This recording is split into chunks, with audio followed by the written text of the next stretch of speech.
Hey, Astra Kids, and welcome back. And I'm super excited to invite you to this course on Vedic Astrology. The official name of Vedic Astrology is Jyotish, which actually means the science of light. So, Jyotish is centered around the sun. As we know, the sun in astrology is a very important indicator. It is representing the soul, which we will talk more about as we go through this course.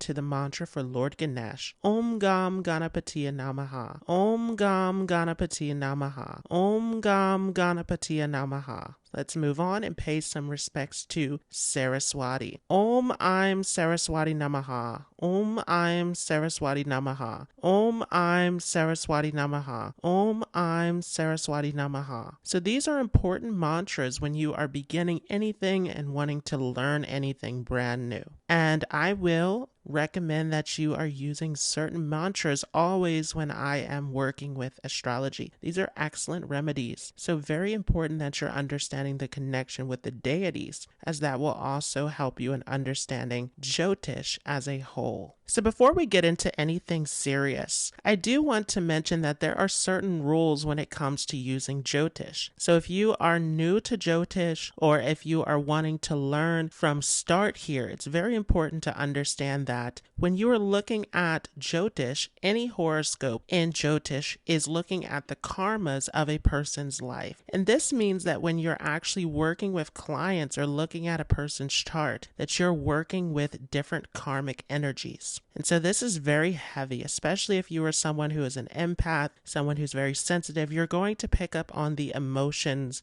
and difficulties of the person who that chart pertains to. So it is very important that you're doing energy work to actually make sure that you are not carrying extra karmas that are not meant for you, that you're actually clearing out your energy and space. And again, this is where doing your mantras, your prayers, your rituals, whatever that looks like for you, whether you're religious, spiritual, whatever it is that works for you, this is excellent to help you with working with these energies. One thing that I suggest to people who are highly empathetic especially is taking salt baths, is actually grounding your feet in the earth, in the soil, anything that helps to ground you. Because when you're getting into this energy, this really gets you into your upper chakras, which ungrounds and destabilizes you from your physical body. So it's very important that you're paying close attention to how you're using and implementing these energies. It's also very important that you are making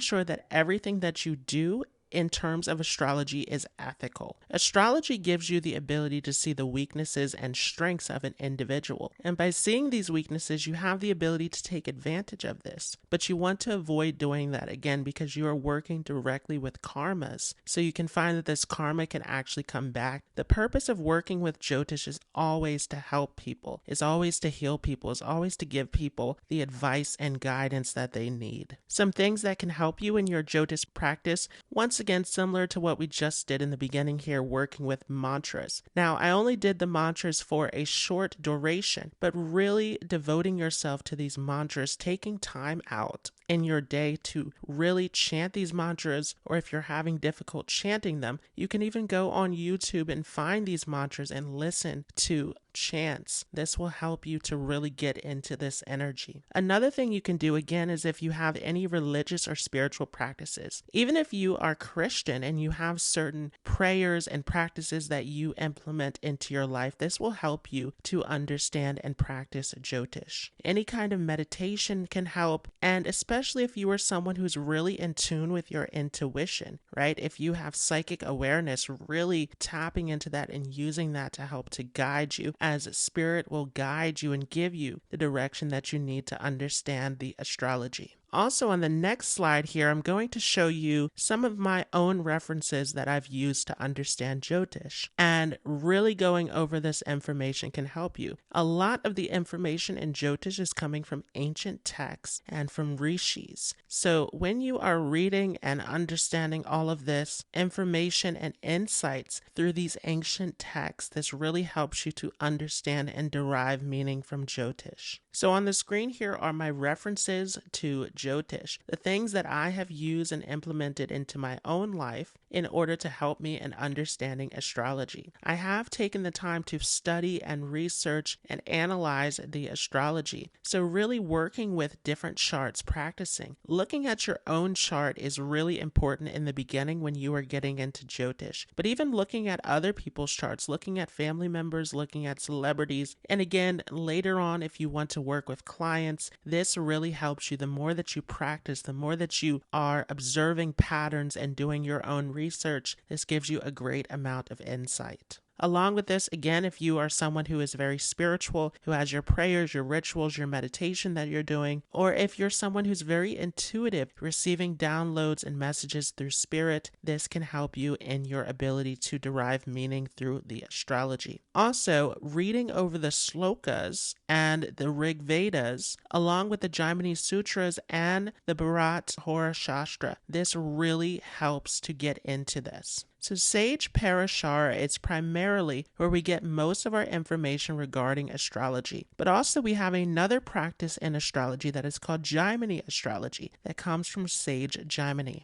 We'll talk about some other resources as well as we move along. Some of the main teachers in my life that have helped me have been Pandit Sanjay Rath, who really helps to break down concepts and meanings in a very simplified way. So if you find astrology to be really complex and complicated to understand, then he is really someone who is able to break it down to the simplest form. And he has a great way of understanding the deeper meanings behind everything. Dr. Arjun Pai, also an amazing person in terms of astrology and a big contributor to Cosmic Insights, which is an app that I would recommend if you want to get into Vedic astrology. Dr. Arjun Pai is a little more complex in his way of describing and breaking down astrology, so you may want to wait if you are at a beginner level to get into his information, but he is very helpful and insightful. Now, the other thing that I want you all to pay very close attention to is your syllabus. On the screen here is showing everything that we're going to talk about in the beginner's level of this course. So this is going to be part 1 that we are getting into in this course, but we're going to take it even farther as we get into the different sections of this course. So here in this beginner's course, we will go over the different houses that are found within a natal chart, which actually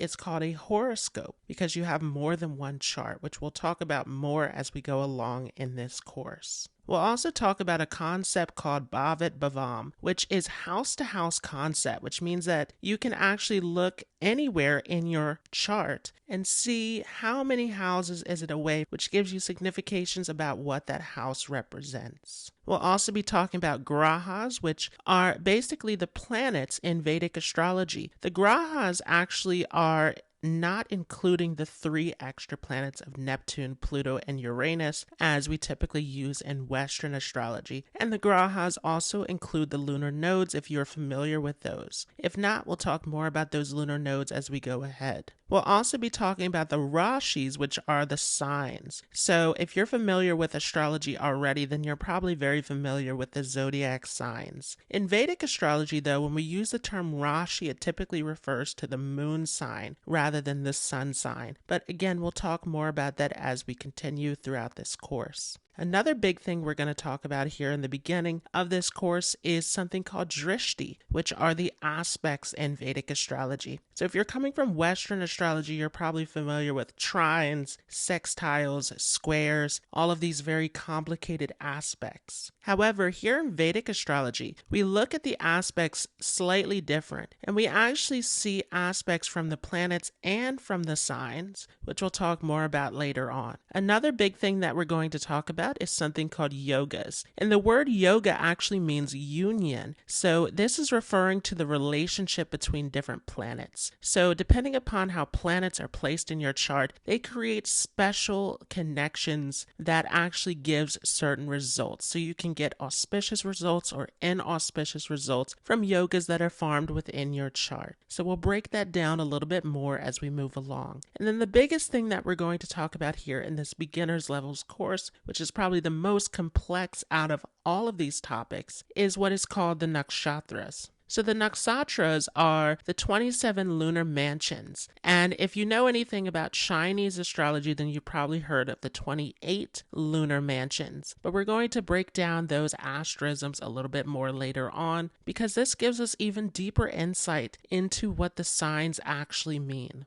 So the first thing on our list is understanding the houses. But in order to do this, you first want to understand something that is called the Kundali or the horoscope, which essentially is the chart that we are looking at in astrology. Now, again, this is not necessarily the natal chart because we actually have more than one chart in astrology. So just the chart itself is referred to as a horoscope. Another thing that you want to understand is that in Vedic astrology, we have more than one chart. So on the left here, you see a chart that is most commonly used, which is known as the North Indian chart. And essentially, the North Indian chart is said to be related to the planet Venus. It has a feminine or Venusian aspect to it. And basically, we have two gurus in astrology. Again, we'll get more into this as we go through the planets. But there are two main gurus, which are Venus and Jupiter. So on the left here, this is a Venus-led chart. And the difference between these two charts ultimately is that on the left we have a fixed chart. So this North Indian style or Venus style chart is fixed, meaning that the houses do not change. So while the signs might change as you're placing signs into different houses, those houses remain fixed and in the same position. And we're actually going to use this chart more than anything else because that fixed aspect to the chart helps us to understand the houses when you're first beginning with astrology. As we get more advanced, we'll get more into the South Indian chart. So what's special about the South Indian chart? The South Indian chart, instead of having fixed houses, has fixed signs. So if we look at that chart on the right, what you will see is that the square that is in the left upper corner is always going to be Pisces. And then it goes in order clockwise based upon that position. So on the left, we have fixed houses. On the right, we have fixed signs.